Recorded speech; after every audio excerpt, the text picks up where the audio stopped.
remember when people used to talk about saving money? You and I grew up in an era where that was a conversation that people that was a word that people said.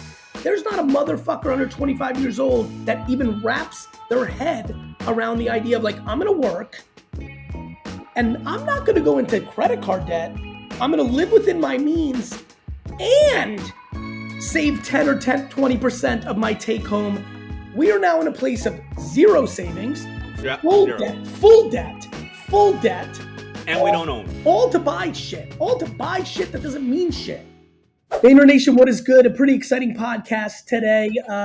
We continue to try to bring some of the brightest and most exciting minds in the world. This gentleman is one of the few people that has been on the podcast more than once. He's putting on all sorts of helmets. If you're listening at home, there's a Spartan helmet. Now he got an army hat. If you're watching the videos, you'll see it.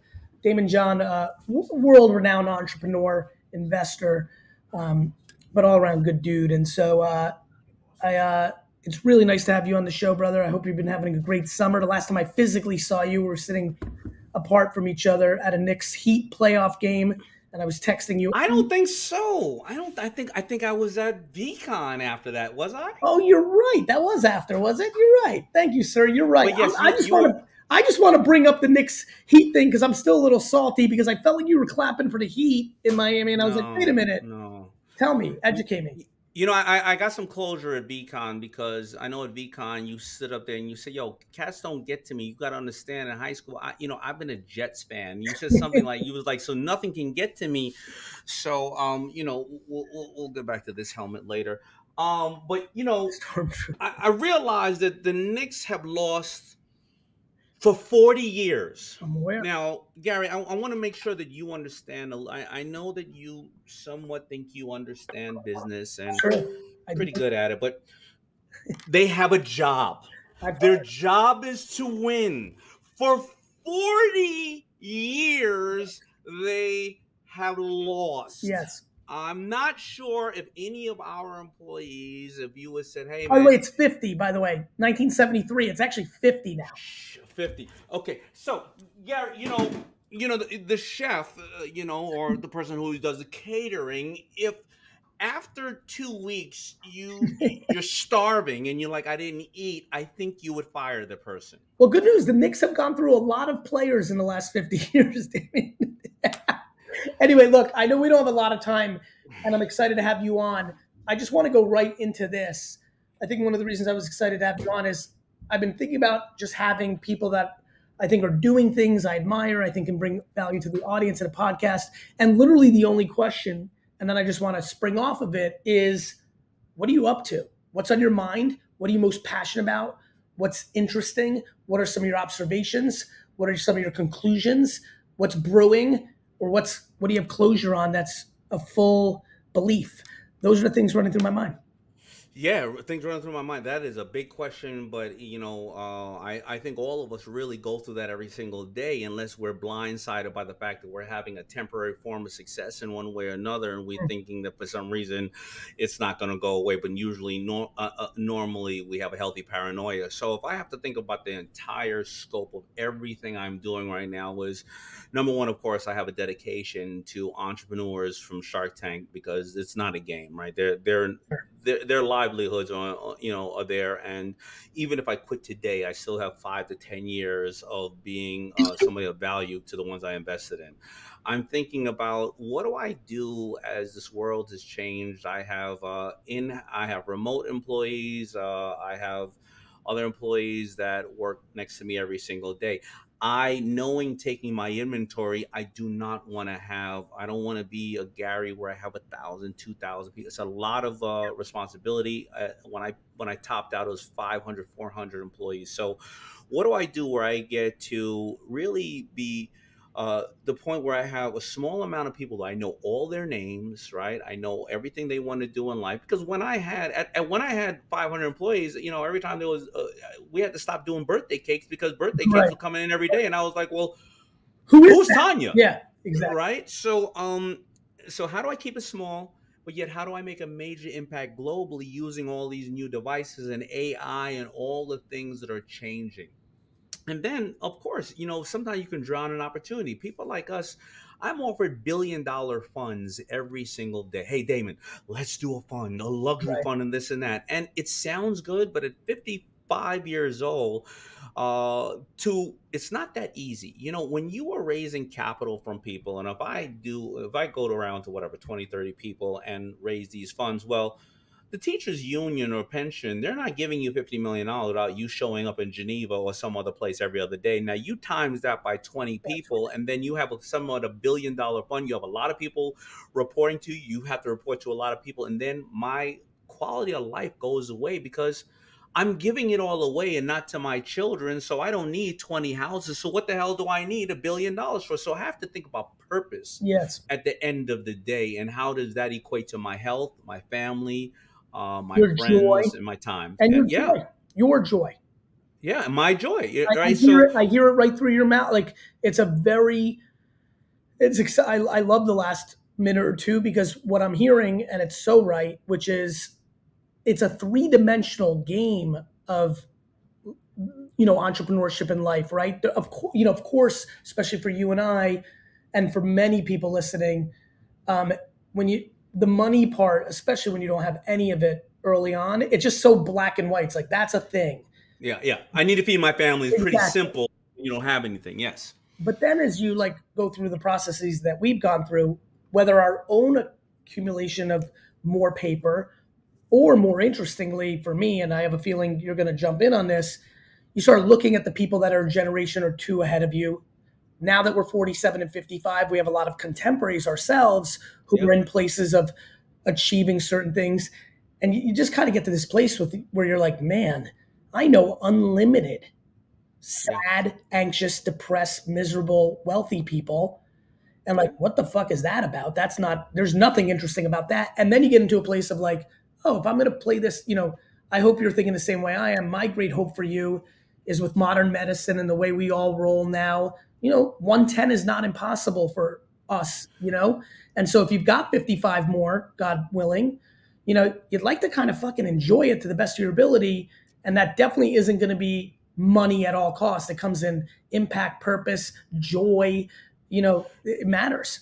I mean, you're spot on. We are at the greatest time, and you agree with me. We're at the greatest moment in our lives where, listen, you know what?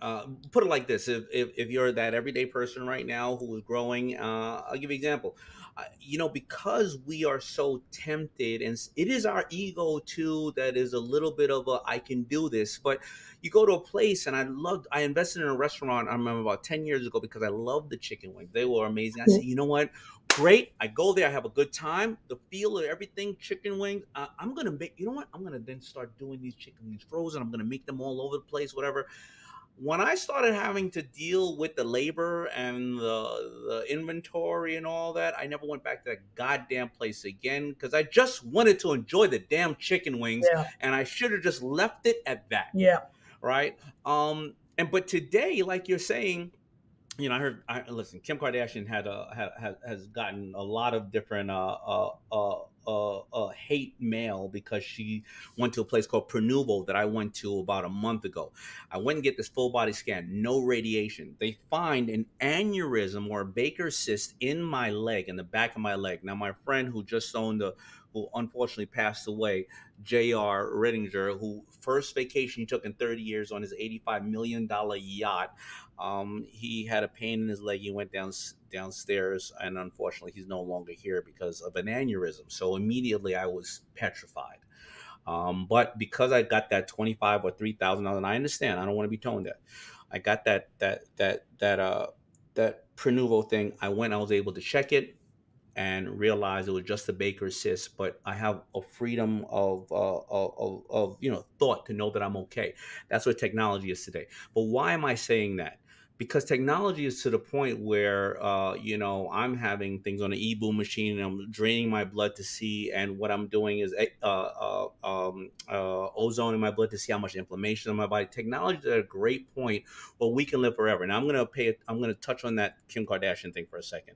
Everybody slammed her. Kim, $2,500, $3,000. But you know what? Unfortunately, maybe then some of those people standing outside of those luxury stores that I see online all day long that ain't got it, maybe they won't be able to afford a bag for another 6 months, but they'll be able to live for the next 20 years of their life. Of course. Or take the point of where we are today and forget if you can't afford a 25 or $3,000 thing like that. If you work at McDonald's, you get every year one physical, go get your blood checked to see if your white blood cells are in line or whatever it is, right, Gary? My point is that technology today is there. My favorite thing Oprah did ever, and she's done so many iconic things, was she had a huge audience really go to the doctor on their birthday. Yeah. The big agenda she pushed on her show, and I watched women across this whole country during that era where she was that person in society create new behaviors in a positive way. And to your point,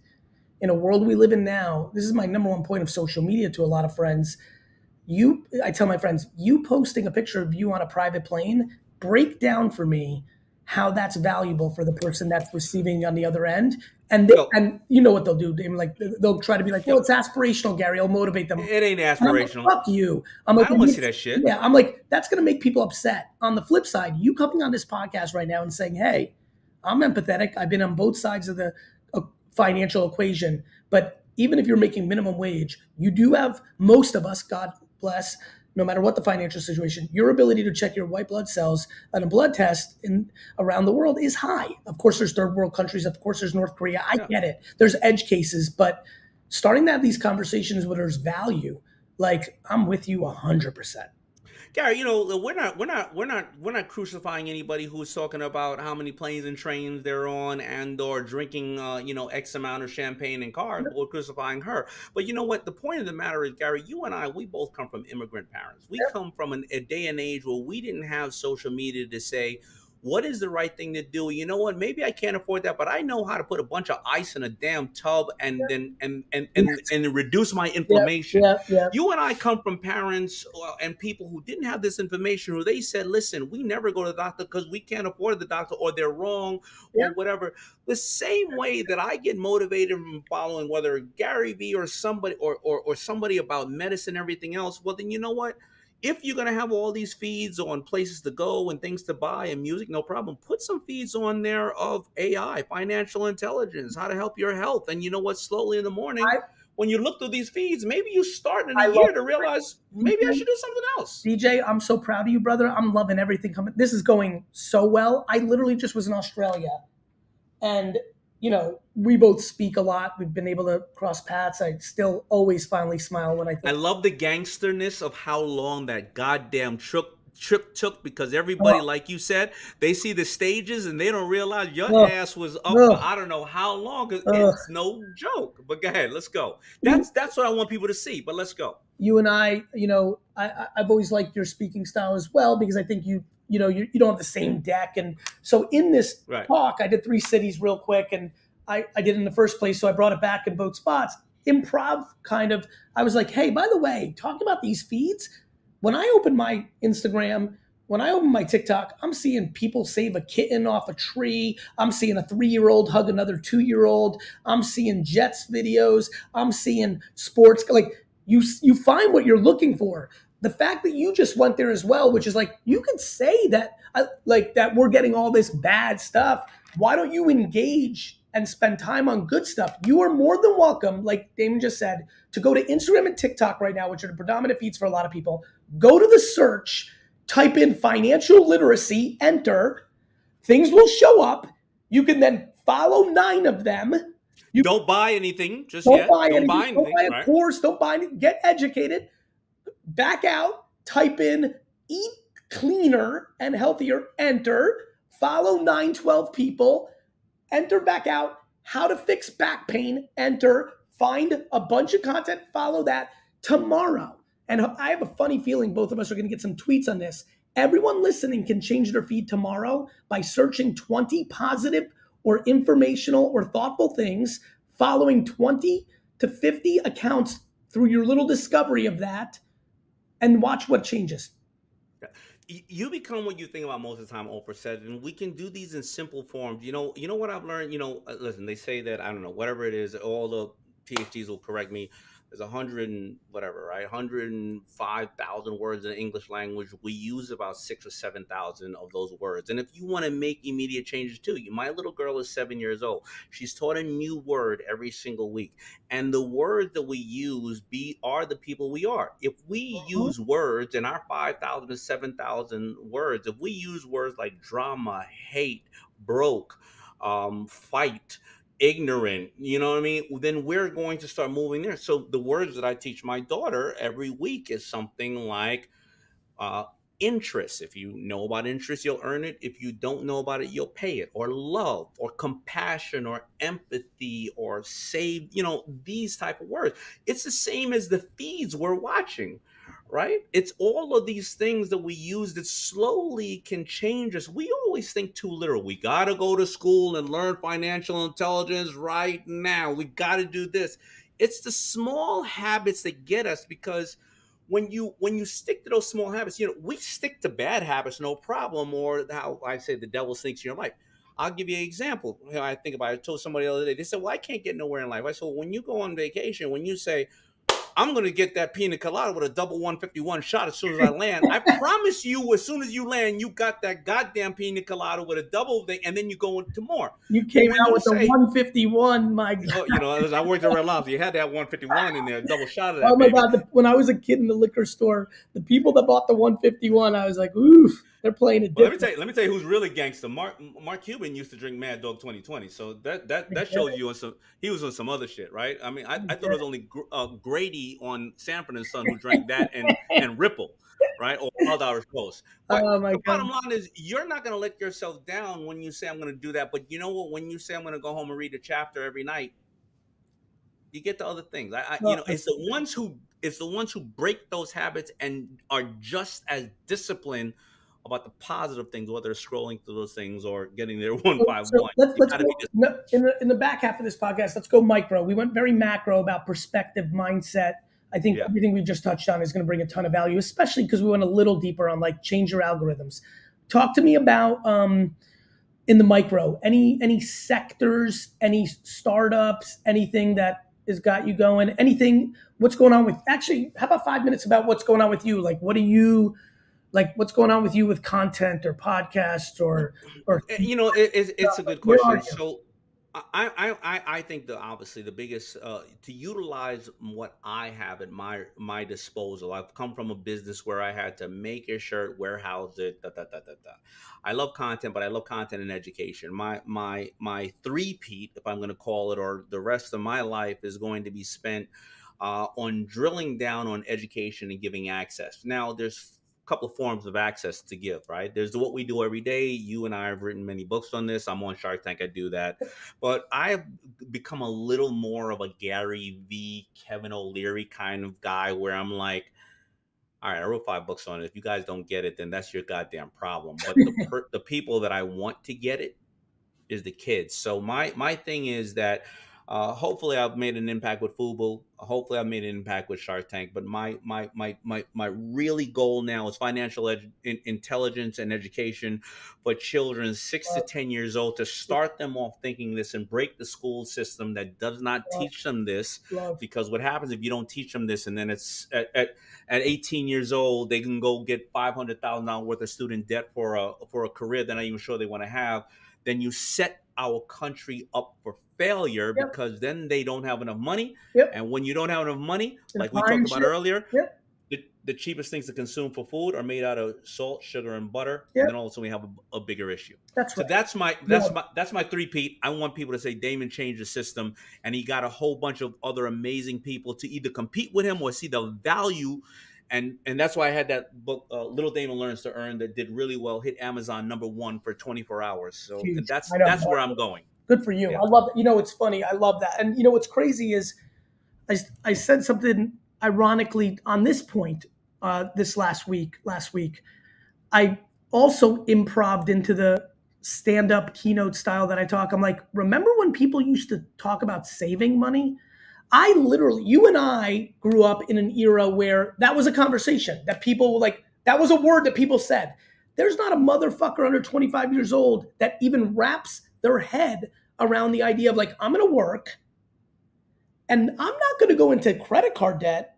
I'm going to live within my means and save 10 or 20% of my take home. We are now in a place of zero savings, full debt. And we don't own. All to buy shit that doesn't mean shit.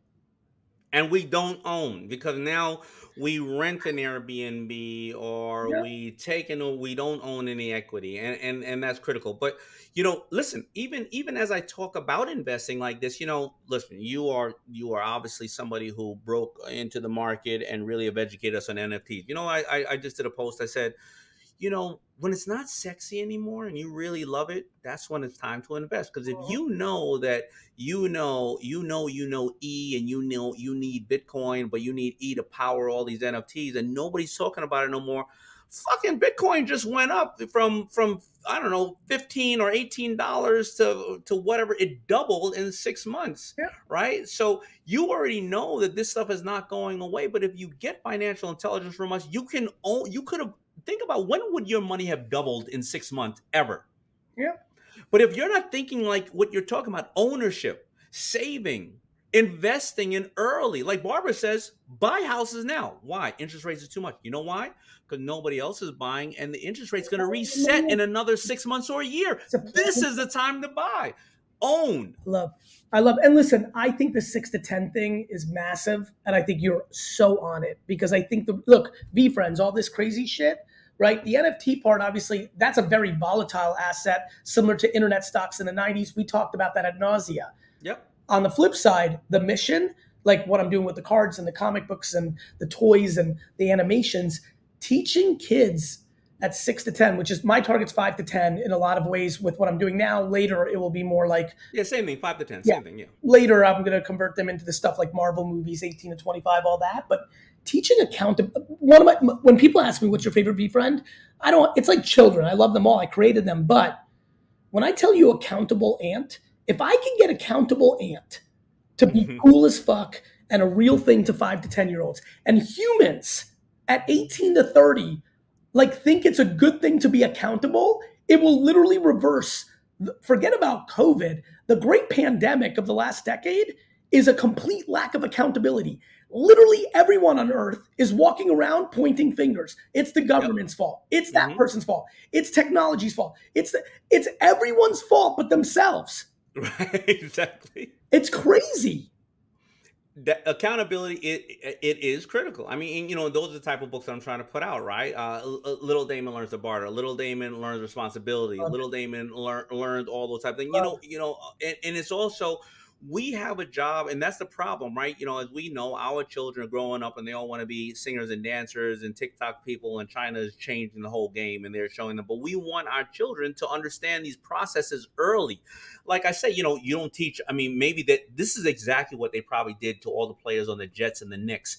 You don't teach people to be a professional athlete when they're 18 years old. You teach them when they're 5. Now, most of the Jets and the Knicks were probably taught at 18 years old. But you don't teach people to play an instrument at 20 and put them in an orchestra. You teach them at 5 and 6. And I always break down the very simple way that any person should activate $3 is when $3, 3 million or 3 billion come in, the first dollar. And so if you teach kids this in the right way, they'll start thinking like this. The first dollar goes to what exactly they need to buy because they need to live. The second is an investment. An investment can be in their public company, in their education, whatever the case is. And the third dollar goes for what you would like to have, but don't have to have. If you don't buy it, then put it into number 2. Number 2 sooner or later grows because they're investments into bucket number 1 and number 3. But the way that we live today, like you said, with no ownership and no accountability, we work really hard. Yep. I get that. We go and buy number 3 first because we want to treat ourselves. Yep. That means we have no money for number 2, and then we're paying 18 to 24% credit card interest on number 1, and we never, ever get out of the cycle. Teach kids that at 5 to 6 to 7 years old, they will start off with the fundamentals on what to use with financial intelligence. While you battle on that, which is going to be massive, I'm going to be battling on redefining success for some of these kids of hey, if you're happy, real talk, if you're 24 and you wake up, if you're 33 and you wake up, and you live within your means of making $79,000 a year, telling y'all You're winning. I know what all the glitz and glamour. I know the Hollywoodification. Listen, I'm a capitalist and an entrepreneur, but the capitalist, entrepreneur, Hollywood American thing, do not get tricked. You need to fight for happiness and being content. That doesn't mean being passive. Being content and happy is unstoppable. Like, I'm ambitious as fuck, but there's a level of contentness that doesn't lead to the anxiety. I'm going to share with you a story that, I've never shared with anybody, and I just thought about it. So FUBU was obviously doing really well, but I knew, and I did my math. I was like, listen, you know what? When I came into the market, Levi's doing 18 billion. It's doing 3 now. I don't even know where United Color or Benettons are. I don't know where anything are. So naturally, I'm not going to put myself first as an ego. Sooner or later, FUBU will have its up and its down. I realized I lived across the street at the time from my office, and I had a Maybach because I wanted to pull up, of course, all the time at the parties and the clubs with the Maybach. Yeah. When I think about it, I'm paying for a Maybach. I'm paying for all this stuff. I'm flying private, by the way. I got to fly private at that time because I'm rich, right? When I really thought about it, the 5 people that saw me in first class going to LA, and the 5 people that saw me coming back, I got them maybe 2 hours later. But you know what? It was a difference of $60,000. Why do I give a shit about those 10 people that saw me or not? Why did I need the Maybach to go across the street to my office, right? What I did was I went and bought a little property. It didn't cost much, but it was in the middle of the woods, way upstate New York. And I said, if everything goes to shit, I got this little place, and I'm not going to have to be, and I can live. I had enough money to live. I can now live and not have to worry about being scrutinized. Hey, weren't you the FUBU dude? Oh, FUBU suck, yo, you're broke. I did that. I put that away, and thank God I did.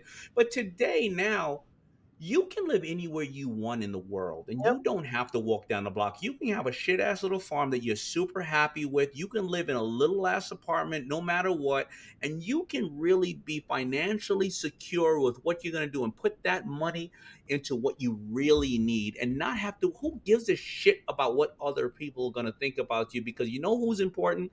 With your kids and your family and your wife and your husband and your parents, to be okay. And today we're in the world where you don't have to live in the city. You don't have to have a big car. You don't have to have that shit, because this is the only place they really need to see you. So who are you trying to impress at the end of the day? And that's the important part of what success is to you. Success needs to be, are you happy with the ones that you love? I couldn't agree more, man. Listen, I'm sitting here and having an out-of-body view of our convo, and I'm like, man, there's a chance if guys like us who are in the public sphere right now for business are having a 30-minute conversation that we just had, we have a real shot, because the bottom line is this was none of the conversation by mature businessmen and women in the 60s, 70s, 80s, 90s, and 2000s. And I think this is huge, because I think a lot of people are very confused about how to get to a good place. And I think that there's a level of compassion and empathy and sympathy and good that is emerging. And I do believe in the power of merit. The reason I love sports and business is they're grounded in a level of merit that school and politics and corporate are not. And I just really hope that you and I are the preview, and there's others out there right now doing the same thing we're doing. If we're the preview of the well-rounded business combo, I think we're going to have more successful financially and definitely more emotionally successful people. And I'm excited to be on that journey. I am too, and I don't even need your answer, because I know, just like I just said, whether it's when I gave up everything, I started working at Red Lobster, I found this thing called FUBU, and when I gave up everything and I moved to that little house, I found this thing called Shark Tank, because I was able to clear my head and do what the hell I liked and I loved, and that's when my greatest successes came. I love you, brother. Thank you for being on. Any last parting shot that you want the Vayner Nation to know about or go check out or anything? Check out my podcast. It's called That Moment with Daymond John, because I learned from Gary as well. This is what I love about it. When people give answers to a lot of questions, a lot of us are like parrots and we talk because we know that's the go-to. I dig really deep in the conversation. Say, hold on, don't brush over that. What happened that moment? What happened that moment? I dig really deep. Check out the podcast. It's on every week. I think Monday and Tuesday. Black Effect Podcast Network, iHeart, and all that good shit. I love you, man. Thank you so much. You've done so much for my family. I'm not going to mention it. You never mention it. You never asked for any favors. fucking love you, man. I love you, And bro. that's why you're so great. Talk Peace, soon. brother. Bye, bro.